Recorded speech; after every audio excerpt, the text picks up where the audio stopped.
Bismillahirrahmanirrahim. Assalamualaikum warahmatullahi wabarakatuh. Perkenalkan, nama saya Nur Azana dengan stambuk A1 Q1 20081 Fakultas Keguruan dan Ilmu Pendidikan, jurusan Bimbingan dan Konseling Universitas Halu Oleo. Jadi ini saya akan memaparkan sebuah penjelasan tentang fungsi-fungsi BK, tujuan BK, dan prinsip-prinsip dalam BK.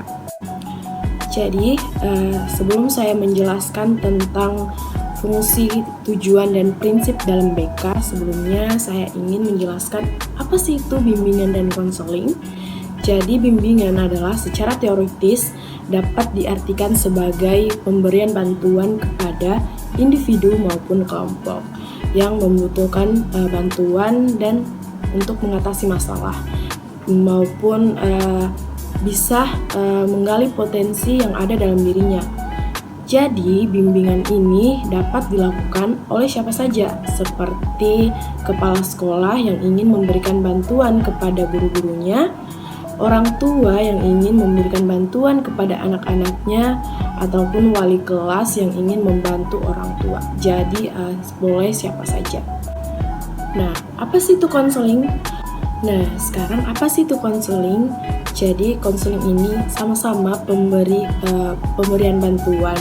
Namun konseling dilakukan oleh tenaga ahli seperti konselor kepada klien atau konseli yang bertujuan untuk memecahkan masalah dalam kehidupannya. Konseling ini dilakukan secara berkesinambungan dan secara tatap muka. Jadi, apakah konseling bisa dilakukan secara daring? Mungkin bisa-bisa saja, namun lebih efektifnya kita melakukan dengan secara tatap muka. Kenapa? Karena kita bisa melihat langsung ekspresi wajah konseling kita bisa langsung tahu ekspresi dan masalah klien kita, seperti itu. Jadi, dan konseling ini dilakukan secara berkesinambungan yang dimana dilakukan 1-5 kali. Nah, tadi kita sudah jelaskan apa itu bimbingan dan apa itu konseling. Jadi, dapat kita simpulkan bahwa bimbingan dan konseling merupakan kegiatan pemberian bantuan yang dilakukan oleh seseorang yang ahli kepada seorang klien untuk mengatasi permasalahan yang terjadi atau permasalahan yang dialami. Dan bimbingan konseling dilakukan secara sistematis dan berkesinambungan. Nah, sekarang kita masuk kepada pengertian dari tujuan bimbingan konseling. Kenapa sih bimbingan konseling harus dilakukan di sekolah? Nah, jika kita lihat SMP ataupun SMA, bimbingan konseling merupakan salah satu mata pelajaran yang wajib. Bahkan di tingkat pendidikan dasar, bimbingan konseling juga sudah mulai ada, yaitu di PAUD maupun di tingkat sekolah dasar. Lalu, apa sih tujuan layanan bimbingan konseling di sekolah? Nah, itu terkait dengan aspek perkembangan siswa, baik perkembangan individu, perkembangan sosial, belajar, maupun perkembangan karir. Nah, kita akan bahas satu persatu. Nah, yang pertama yang kita akan bahas mulai dari sisi individu. Nah, dari sisi perkembangan individu, di sini bimbingan konseling berperan untuk membantu siswa menemukan siapa sih dirinya dan menemukan jati dirinya. Apa sih yang dia sukai, apa yang tidak dia sukai, apa yang membuat dia senang, apa yang membuat dia marah. Nah, itu dari sisi individu kita bisa untuk menemukan jati dirinya, siapa dirinya. Nah, sedangkan kalau kita lihat dari sisi sosial, bimbingan konseling di sini membantu siswa untuk menyesuaikan diri dengan lingkungannya. Bagaimana caranya memperbaiki dirinya agar dapat berinteraksi dengan lingkungan sosialnya. Jadi konselor di sini memberikan arahan kepada kliennya bagaimana dia bisa memperbaiki dirinya untuk berinteraksi kepada lingkungannya, sosialnya. Dan jika kita lihat dari sisi perkembangan belajar, bimbingan konseling di sini berperan untuk membantu siswa menemukan gaya belajar yang tepat untuk dirinya. Bagaimana caranya memotivasi siswa, bagaimana cara individu memotivasi dirinya. Nah, itu kalau kita lihat dari sisi perkembangan belajarnya. Lalu yang terakhir yaitu dari sisi perkembangan karir. Nah, ini untuk menentukan pada jenjang selanjutnya, apakah siswa ini ingin kuliah, apakah dia ingin kerja atau menemukan bakat minatnya. Di sini peran penting guru BK adalah untuk menemukan atau membantu siswa menemukan bakat minatnya. Misalnya kelas 12 kan ini bingung mau jenjang selanjutnya kemana. Nah, guru BK di situ bisa membantu apakah jika siswa ingin kuliah, terus jurusan apa yang cocok dan tepat untuk dirinya. Nah, yang pertama saya akan menjelaskan tentang apa sih tujuan dari bimbingan konseling karir. Nah, secara rinci tujuan dari bimbingan konseling karir ini ialah membantu para siswa agar yang pertama dapat memahami dan menilai dirinya sendiri, terutama yang berkaitan dengan potensi yang ada dalam dirinya mengenai kemampuan, minat, bakat, cita-cita, bahkan sikapnya. Yang kedua adalah menyadari dan memahami nilai-nilai yang ada dalam dirinya dan yang ada dalam masyarakat. Yang ketiga adalah mengetahui berbagai jenis pekerjaan yang berhubungan dengan potensi yang ada dalam dirinya, mengetahui jenis-jenis pendidikan dan latihan yang diperlukan bagi suatu bidang tertentu, memahami hubungan usaha dirinya yang sekarang dan untuk masa depannya. Dan yang keempat adalah menemukan hambatan-hambatan yang mungkin timbul yang disebabkan oleh dirinya sendiri dan faktor lingkungan, serta mencari jalan untuk mengatasi hambatan-hambatan tersebut. Yang kelima adalah para siswa dapat merencanakan masa depannya serta menemukan karir dan dari kehidupan yang serasi, yang sesuai dengan Depdikbud, petunjuk pelaksanaan bimbingan konseling karir. Nah, jadi itu ada 5 tujuan dari bimbingan konseling karir.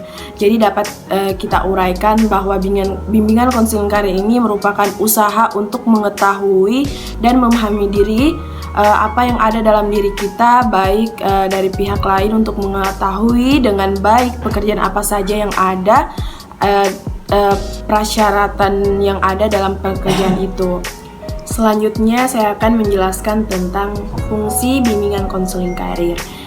Fungsi bimbingan konseling karir di sekolah yaitu membantu siswa dalam mengenal dan mengembangkan potensi karir yang dimilikinya.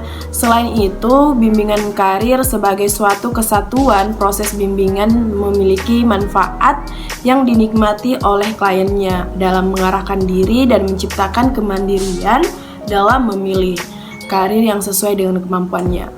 Fungsi bimbingan karir pun ini di sekolah ada berbagai macam. Yang pertama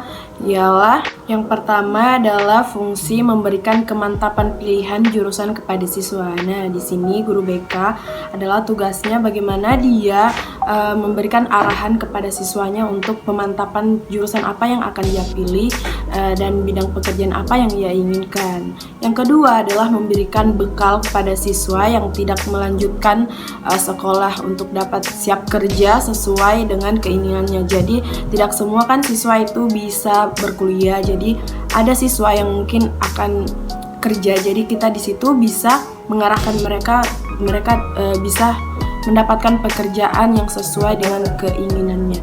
Yang ketiga adalah membantu kemandirian bagi siswa yang ingin ataupun yang harus belajar sambil bekerja. Mengacu pada fungsi bimbingan konseling secara umum, maka fungsi bimbingan dan konseling karir ini di sekolah adalah yang pertama adalah fungsi pencegahan, di mana memberikan siswa informasi-informasi mengenai diri dan dunia kerjanya untuk mencegah atau mengurangi timbulnya masalah-masalah di masa yang mendatang. Yang kedua adalah fungsi pemahaman, di mana bimbingan konseling karir memberikan pemahaman pada siswa tentang gambaran karirnya dan dunia kerjanya. Yang ketiga adalah fungsi penyaluran, yang dimana membantu siswa dalam memilih jurusan sekolah, jenis sekolah, dan lapangan pekerjaan yang sesuai dengan minat, bakat, dan ciri-ciri kepribadiannya. Yang keempat adalah fungsi adaptasi, yang dimana membantu siswa untuk menyesuaikan program pendidikan terhadap minat, kemampuan, kebutuhan hidupnya di masa mendatang. Nah, bimbingan konseling karir ini dalam aspek perkembangan karir berfungsi sebagai alat atau sarana dalam proses membantu siswa agar yang pertama mampu memahami potensi yang ada pada dirinya sendiri dan mengenali apa minat, bakat, sikap, dan keterampilan bahkan cita-citanya. Yang kedua adalah memahami nilai-nilai yang ada dan yang berkembang di masyarakat pada dunia pekerjaan. Yang ketiga adalah memahami identitas karir yang berhubungan dengan identitas dirinya, jenis pendidikan dalam meraih cita-citanya.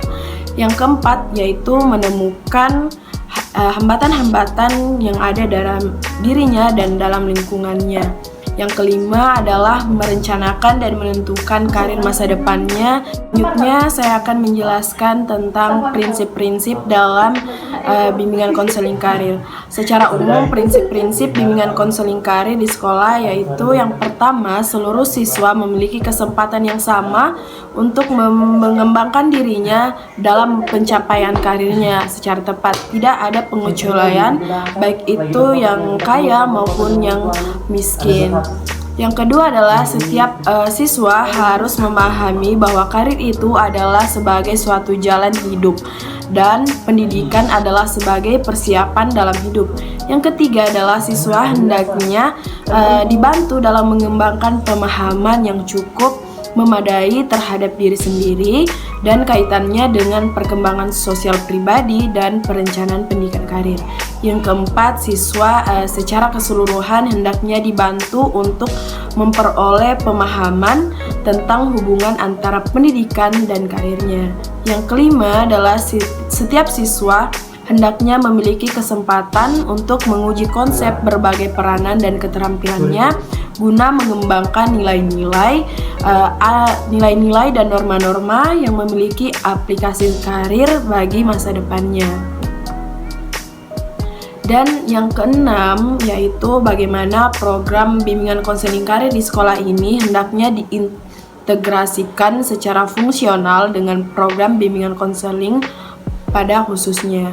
Yang ketujuh adalah bimbingan konseling karir di sekolah hendaknya berpusat dan dikoordinasikan oleh pembimbing serta partisipasi orang tua dan kontribusi masyarakat.